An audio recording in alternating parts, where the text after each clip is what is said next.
आप सभी का स्वागत है हमारे YouTube चैनल द स्टडी गोल में। और आज हम शिक्षण कौशल में माध्यमिक शिक्षा आयोग मुदालियर कमीशन को देखेंगे, क्योंकि अभी तक जितने भी भारतीय शिक्षा के लिए जो भी आयोग बने वे सभी स्वतंत्रता के पहले के आयोग थे, लेकिन स्वतंत्रता के बाद का जो प्रथम आयोग है वो माध्यमिक शिक्षा आयोग या मुदालियर कमीशन कहते हैं। अगर ये पूछा जाता है कि भारत की स्वतंत्रता के बाद प्रथम शिक्षा आयोग कौन सा बना, तो माध्यमिक शिक्षा आयोग स्वतंत्रता के बाद प्रथम शिक्षा आयोग था। तो इस वीडियो को ध्यान से देखें। वीडियो आपको अच्छा लगे वीडियो को लाइक करें, हमारे चैनल को सब्सक्राइब करें और हमसे जुड़ें।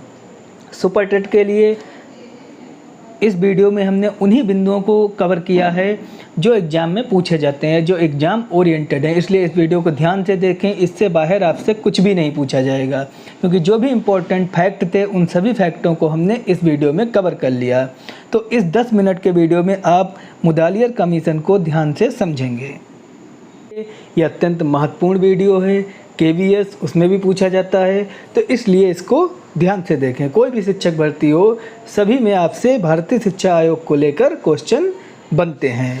तो पहला ही क्वेश्चन है कि माध्यमिक शिक्षा आयोग का गठन कब हुआ। तो 23 सितंबर 1952 को माध्यमिक शिक्षा आयोग का गठन हुआ और इसके अध्यक्ष लक्ष्मण स्वामी मुदालियर थे। और लक्ष्मण स्वामी मुदालियर के ही नाम पर इसको मुदालियर आयोग या मुदालियर कमीशन जाना जाता है। इसमें 244 पेज एवं 14 भाग थे। बहुत बार पूछा जा चुका है कि जो मुदालियर आयोग था उसका जो विवरण था वो कितने पेजों में था, तो ये 244 पेज और 14 भागों में इसका विवरण था। इसके बाद महत्वपूर्ण बिंदु और सुझाव देख लेंगे कि इस आयोग ने क्या क्या सुझाव दिए। तो पहला आपका सुझाव है, इस शिक्षा आयोग का सुझाव था कि अंग्रेजी को अनिवार्य विषय बनाकर ना थोपा जाए।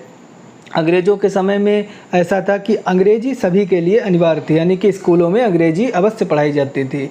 लेकिन इस शिक्षा आयोग ने ये सुझाव दिया कि अगर कोई अंग्रेजी लेना चाहे तो वो ले, अगर ना लेना चाहे तो उसका विकल्प भी हो, चाहे वो उर्दू ले सकता है, संस्कृत ले सकता है। तो इसलिए अंग्रेजी को अनिवार्य विषय ना बनाया जाए और यहीं से त्रिभाषा की शुरुआत हुई। इसके बाद देखेंगे त्रिभाषा के जनक या शुरुआत।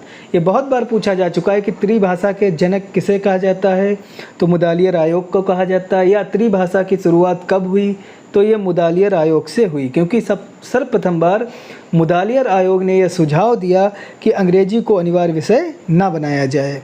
तो इसलिए कभी भी पूछा जाए कि त्रिभाषा के जनक कौन थे, तो लक्ष्मण स्वामी मुदालियर थे। या त्रिभाषा की शुरुआत किस आयोग के द्वारा हुई, तो मुदालियर आयोग के द्वारा त्रिभाषा की शुरुआत हुई। अगला सुझाव देखेंगे, केंद्रीय शिक्षा सलाहकार बोर्ड के तर्ज पर राज्यों में भी प्रांतीय शिक्षा सलाहकार बोर्ड बने। उस टाइम पे केंद्रीय शिक्षा सलाहकार बोर्ड थे, तो इस आयोग ने ये सुझाव दिया कि केंद्रीय शिक्षा सलाहकार बोर्ड के तर्ज पर प्रत्येक राज्य में भी, जो राज्य है वहाँ पर भी प्रांतीय शिक्षा सलाहकार बोर्ड बने। तो बहुत बार पूछा जा चुका है कि प्रांतीय शिक्षा सलाहकार प्रत्येक राज्य में ये बने, इसका सुझाव किसने दिया, तो ये मुदालियर आयोग ने दिया। अगला आपका सुझाव है कि माध्यमिक शिक्षा को दिया गया दान कर मुक्त हो। और इस आयोग में ये इम्पोर्टेंट बात कही गई कि माध्यमिक शिक्षा को जो भी दान दिया जाता है वो कर मुक्त हो, उसमें कोई भी टैक्स ना लगाया जाए। तो ये बहुत बार पूछा जा चुका है कि माध्यमिक शिक्षा को दिया गया दान कर मुक्त हो। इस बात को सर्वप्रथम बार किस आयोग ने प्रस्तुत किया, तो ये मुदालियर आयोग या माध्यमिक शिक्षा आयोग ने प्रस्तुत किया। अगला सुझाव है, माध्यमिक स्कूलों द्वारा खरीदी गई सामग्री कर मुक्त हो। और जो माध्यमिक स्कूल हैं अगर वो कोई भी शिक्षा से जुड़ी सामग्री खरीदते हैं तो वो कर मुक्त हो। अगला पॉइंट है, माध्यमिक शिक्षा 11 से 17 वर्ष के बालकों के लिए उपलब्ध हो।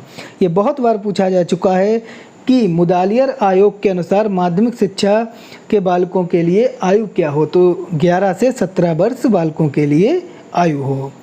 अगला पॉइंट है, 11वीं तक माध्यमिक शिक्षा व कक्षा 12 को स्नातक से जोड़ दें। तो मुदालियर कमीशन ने ये बात प्रस्तुत की कि कक्षा 11 को माध्यमिक शिक्षा तक माना जाए और कक्षा 12 को स्नातक से जोड़ दिया जाए, यानी कि स्नातक को 4 वर्ष का कर दिया जाए और स्नातक में ही कक्षा 12 को जोड़ दिया जाए। जो 12th में पहुँचे उसको स्नातक का दर्जा प्राप्त हो जाए कि वो स्नातक में पहुँच गया है। लेकिन इस टाइम पे ऐसा नहीं है। स्नातक को 12th के बाद जोड़ा जाता है, लेकिन मुदालियर आयोग ने इस बात को प्रस्तुत किया या सुझाव दिया कि 11वीं के बाद कक्षा 12 को स्नातक से जोड़ दें। अगला आपका पॉइंट है दिव्यांग बालकों के लिए विशिष्ट विद्यालय हों। तो ये भी पूछा जा चुका है कि दिव्यांग बालकों के लिए किस प्रकार से विद्यालय हों, तो विशिष्ट विद्यालय हों। उसके बाद अगला पॉइंट है उच्चतर माध्यमिक स्तर पर बहुउद्देशीय विद्यालय खोले जाएं। तो ये भी पूछा जा चुका है कि मुदालियर आयोग ने उच्चतर माध्यमिक स्तर पर किस प्रकार से विद्यालय खोलने की बात कही, तो बहुउद्देशीय विद्यालय खोलने की बात कही। ये सभी पॉइंट वेरी इंपॉर्टेंट हैं, ये सीधे तौर पर एग्जाम में पूछे जाते हैं, तो इसलिए इस वीडियो को ध्यान से देखें और एक एक पॉइंट को नोट कर लें, क्योंकि हमने उन्हीं बिंदुओं को इस वीडियो में शामिल किया है जो एग्ज़ाम में पूछे जाते हैं या जो एग्ज़ाम ओरिएंटेड हैं। तो इसलिए वीडियो आपको अच्छा लगे, वीडियो को लाइक करें, चैनल को सब्सक्राइब करें। अगला आपका पॉइंट है परिणाम अंकों में प्रकट ना करके पंचपद श्रेणी का प्रयोग करें। पंचपद श्रेणी का मतलब है ग्रेडिंग सिस्टम। जिस प्रकार से आप इस टाइम पे देख रहे होंगे कि आपके हाई स्कूल में ग्रेडिंग सिस्टम स्टार्ट हो गया है कि आपको नंबर का टोटल नहीं दिया जाता है, ग्रेड दिया जाता है ABCD। तो सर्वप्रथम बार इस आयोग ने ये चीज़ सुझाव दिया कि परिणाम अंकों में ना प्रकट किया जाए, इसकी जगह पर पंचपद श्रेणी या अगर ग्रेडिंग सिस्टम भी कहा जाता है तो भी सही बात है, क्योंकि पंचपद श्रेणी को ही ग्रेडिंग सिस्टम कहा जाता है। तो अगर पूछा जाता है कि पंचपद श्रेणी का सर्वप्रथम बार किसने बात कही, तो मुदालियर आयोग ने कही। या ग्रेडिंग सिस्टम को लागू करने की सर्वप्रथम बात किसने कही, तो मुदालियर आयोग या माध्यमिक शिक्षा आयोग ने बात कही।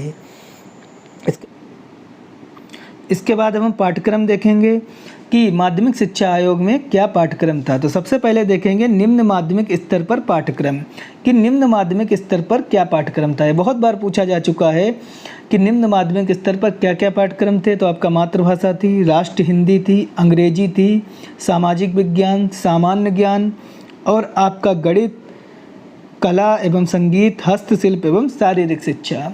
ऐसा होता है कि विकल्प में आपको 3 विकल्प दे दिए गए उच्च माध्यमिक स्तर के और 1 विकल्प आपको दे दिया गया निम्न माध्यमिक स्तर का, और आपसे पूछ लिया जाएगा कि माध्यमिक शिक्षा आयोग द्वारा निम्न माध्यमिक स्तर पर पाठ्यक्रम में कौन सा विषय सुझाया गया है। तो इसलिए ध्यान से देखेंगे इसको कि निम्न माध्यमिक स्तर पर कौन कौन से विषय थे और उच्च माध्यमिक स्तर पर क्या क्या विषय थे। तो आपका उसके बाद देखेंगे उच्च माध्यमिक स्तर पर पाठ्यक्रम। तो उच्च माध्यमिक स्तर पर पाठ्यक्रम थे मातृभाषा, राष्ट्रभाषा, अंग्रेजी, सामाजिक विज्ञान, गणित व सामान्य विज्ञान, कताई बुनाई, शिल्प, धातु का काम, बागवानी आदि। क्योंकि माध्यमिक स्तर पर एक हस्तकला पर आधारित कौशल अनिवार्य था।